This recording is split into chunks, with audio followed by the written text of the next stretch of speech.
on quarterback shopping.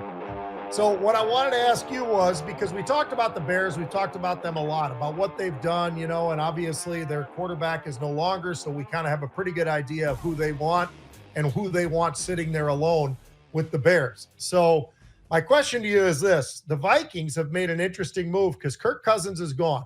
So they got nobody. And when I say nobody, okay, you've got one quarterback who is about as average as it gets, probably below average, because if you only throw a few more touchdowns than interceptions because it's damn near 50-50, I don't know if Sam Darnold is the savior of the Minnesota Vikings. And if you're JJ, the receiver, do you want him being the guy throwing you the ball? So, you just wonder where they're going. Well, where they're going is they made a trade the other day, and they've now got 2 first-round picks, 2. So I guess the question is, they got number 11 right now, John. They also have number 23. So can you pull that together and maybe get up into the top 5 and get somebody else, or do you even need to do that? So what do you think?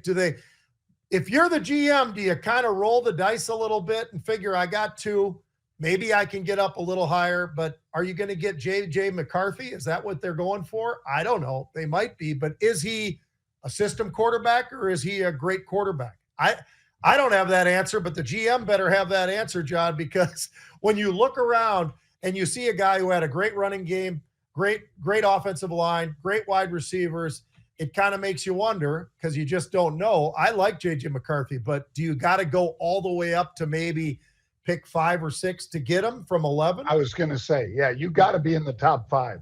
Yeah. I think he goes in the top 5, Pete.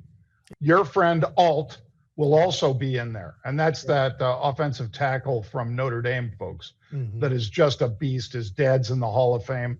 He's in whatever, Kansas City Ring of Honor and all that stuff. But this kid's special. He's not going to slip very far in the draft either.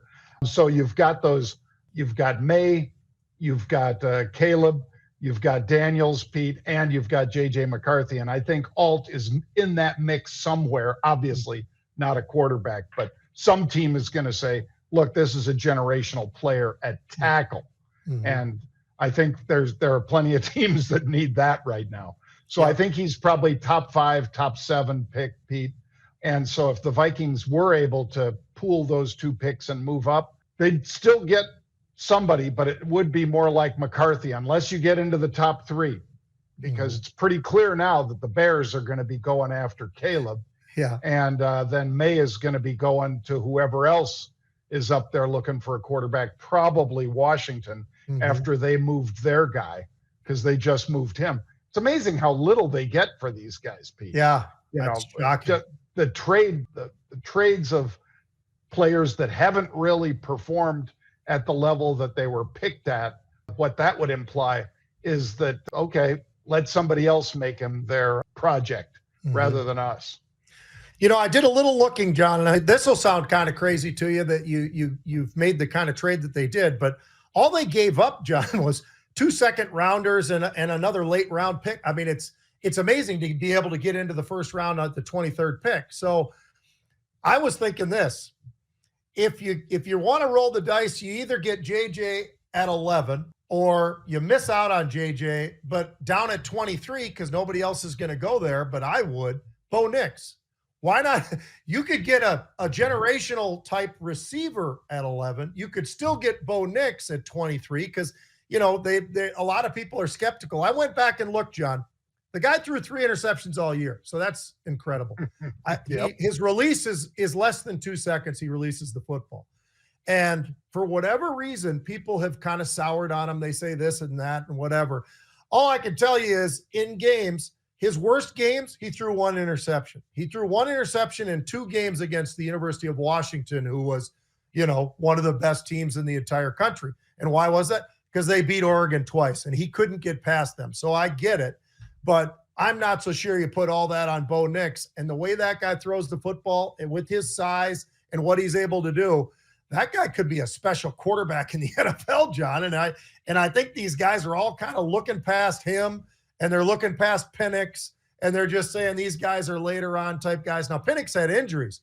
Bo Nix looked pretty damn good the last couple of years in Oregon after leaving Auburn. Yeah. There's a lot of intrigue in what Pete just mentions there, folks, because Bo Nix is a special player, was special in college and is still special now. Didn't have an outstanding camp, Pete, in the combine, but he certainly did everything everybody thought he'd do. He didn't fall short of anything. So does he put as much air under the ball as Daniels and some of these other guys? Probably not, but he doesn't need to. He's just very, very accurate. And like you say, the quick release, that's something that whoever gets him is going to be pretty happy about that, I think. Yeah. And his size and his athleticism. I mean, I think there's a lot of things you could say about this kid. And I'm shocked, to be honest with you, that he is where he is. I think he's better than May. And I think of the other two, Caleb or Jalen, I think Jalen at LSU is a better quarterback than Caleb. So we'll see when it's all said and done, obviously in a year or two, but come back here and we'll go back to this particular show. And you and I both agree. I think Jalen's probably the best quarterback in the draft.